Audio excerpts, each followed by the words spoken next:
Halo Infinite launched in 2021, and the multiplayer was as bare bones as passably possible.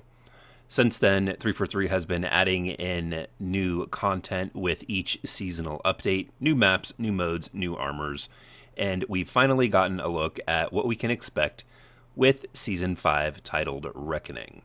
Now, there is some good and there is some bad, and I think that 343 is starting to get desperate to justify paying for development on Halo Infinite instead of just moving on in full production to a new Halo title. So we're going to go ahead and talk about that here today. So let's go ahead and take a look at Battle Passes and operations with Season 5.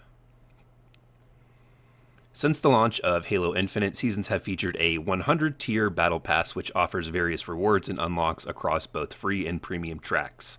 Season 5 will once again offer a full Battle Pass of unlockable content, but the way it's packaged will be more streamlined than prior seasons.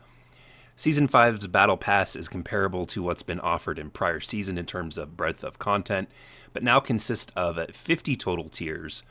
Thanks to some improvements in our game's systems, we can now include multiple content items in a single tier of the pass.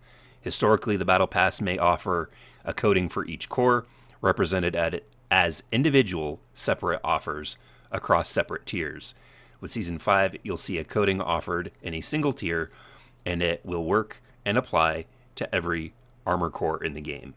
So essentially what they've done is the repeated content, the doubles, having to unlock the same emblem or the same armor coating and having it take up 1 out of the 100 slots, it is now condensed down and you'll only unlock each thing once. Similarly, rather than having to unlock left and right shoulders across 2 separate tiers of the pass, in Season 5, you'll unlock a full set in a single tier. So not having to unlock the left and right shoulder, you can just unlock the shoulder pads or the shoulder armor. Being able to consolidate this type of multi-use content into a singular tier has resulted in a much tighter, more efficient pass that will net you more content with less grinding. And speaking of grinding, you'll be able to progress your battle pass via match XP by the experience that you want to play, including an all-new custom game XP system, in addition to supplemental progression via challenges.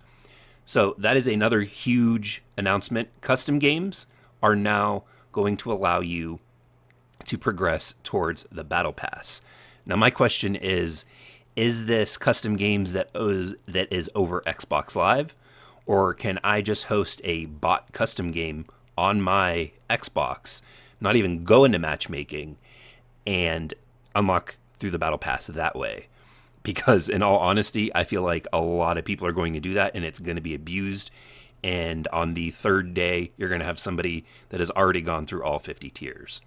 But let's go ahead and look at how they're going to be monetizing Season 5. The Premium Battle Pass will still cost 1,000 credits and will still include 1,000 credits to be unlocked across all 50 tiers. The Premium Pass will still include an extra challenge slot and a bonus XP while it's active. And once purchased, it never expires, similar to Season 4, and the Premium Pass will include an exclusive instant unlock bonus customization item with a purchase. More on that closer to launch. So they're adding in some things that the majority of a lot of free-to-play games have, where when you purchase the pass, you automatically unlock something. I've seen this mostly in Call of Duty and, of course, in Fortnite. Free-for-all. The free content in the Battle Pass has been streamlined to span the first 20 tiers of the pass. This free content is similar to prior seasons and will take players less gameplay to unlock. In general, you'll see further below with our approach to operations, our intent for in-game engagement tracks to include 20 tiers of free rewards. So if you're not going to be paying for the Battle Pass, you'll at least get the first 20 tiers out of the 50 tiers and be able to unlock things quicker instead of having everything spread across the Battle Pass. The free Battle Pass will be available until the new operation begins and will be denoted in the game UI. Season 5's free Battle Pass will be active until November 14th, Upon expiration, the 20 free tiers of the content will no longer be available to unlock if you haven't completed those tiers. Players who would like to finish the pass beyond its state cutoff date or decide they want the additional 30 tiers of content can purchase the premium battle pass in the shop at any point. When the free battle pass period ends, players will permanently keep all the free content they've unlocked. So if you're not going to be paying any money, you only have a very specific amount of time in order to unlock the 20 tiers. Once you hit a certain threshold date, then the only way you can get it is basically by purchasing the premium pass, which is only $10. Now, moving on to the operations.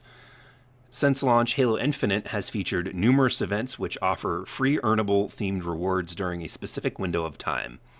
While we have enjoyed these events and earning cool content, we've heard feedback that they often feel too limiting, short windows that may not align with player availability, and once they're gone, there's no way to ever obtain that content again.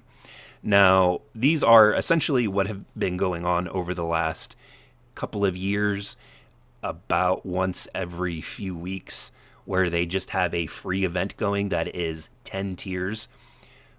Towards the last few events that have been going on, it literally only takes maybe 90 minutes to 2 hours at most to unlock the entire 10 tiers. And I mean, it's not particularly challenging. If you play through the battle pass and you earn all the challenge skips, then you can go through and just switch out certain challenges that you don't want to use without actually having to pay any money. But with Season 5, they're evolving the free events into something called operations. One big thing that is not changing, operations like the events before them will continue to launch as free activities. Each operation will include 20 tiers instead of the 10, and have unlockable rewards that can be progressed at our leisure over a specific duration of time. So they're doubling up the free events with the operations and hopefully putting in better quality content. I don't like emblems, and it's always kind of a downer to me when I see an emblem as part of a reward. But unlike prior seasonal events, typical operations will run for approximately 4 to 6 weeks, and the reward track is available to progress and unlock for the entire stated duration. All players have more time to progress and obtain rewards compared to the old event system.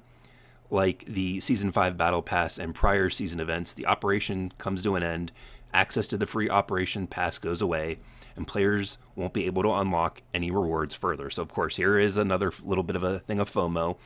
Essentially, once the operation ends, all that stuff that you haven't unlocked. An operation will always offer 20 tiers of free earnable rewards, but for players who choose to go premium, which you can buy a permanent pass for these operations, the Operation Premium Pass is 500 credits. Now, what this does is this removes the limited time window. If you want to spend the 500 credits and always have access to be able to unlock the 20 tiers, you can do that. And a second premium option for 2,000 credits instantly unlocks all the 20 tiers. And this is what I mean by they're kind of getting a little bit desperate. They're monetizing these free events in a way that preys on people's fear of missing out. Now, you obviously don't have to engage with this at all. You can just play through the 20 free tiers and never have to pay a penny for it. But I feel like they looked at the money they were bringing in from the shop, because things in the shop are, I feel, overpriced. And they said, well, how can we monetize this further? Okay, the free events, they go away. Well, they could pay to keep those free events around forever. Operation progress is based on match XP, so you can play whatever playlist you want, even in custom games, and make progress across the 20 tiers for these free events. Now, this is big because previously in the past, and I've definitely knocked them and criticized them for having events tied to specific game modes. There have been a few that I saw that they were in a specific game mode and was just like, nope, not doing it. And I just skipped out on it. They should have never, ever had these free events tied to any specific game mode. It's nice to see that they will just from this point forward let you play whatever game mode you want, because I mean that makes sense to progress through these free events. So there is a lot to look forward to with this next season. At some point they're going to be offering Firefight King of the Hill, which is going to be an amazing mode to jump in when you just don't want to play multiplayer and you're looking for some PvE, but not necessarily campaign. They're giving you cross-core helmet customization, so you'll be able to place any helmet on any armor core, which is a huge step forward. I'm hoping that they can eventually get armor coatings that way as well for the previous armor coatings that were released. And yeah, I am looking forward to Season 5 with Halo Infinite, but let me know what you guys think in the comment section down below. If you're new around here, consider subscribing. I upload content weekly. But until next time, thank you guys for joining me here today, and I'll hopefully see all of you in the next video.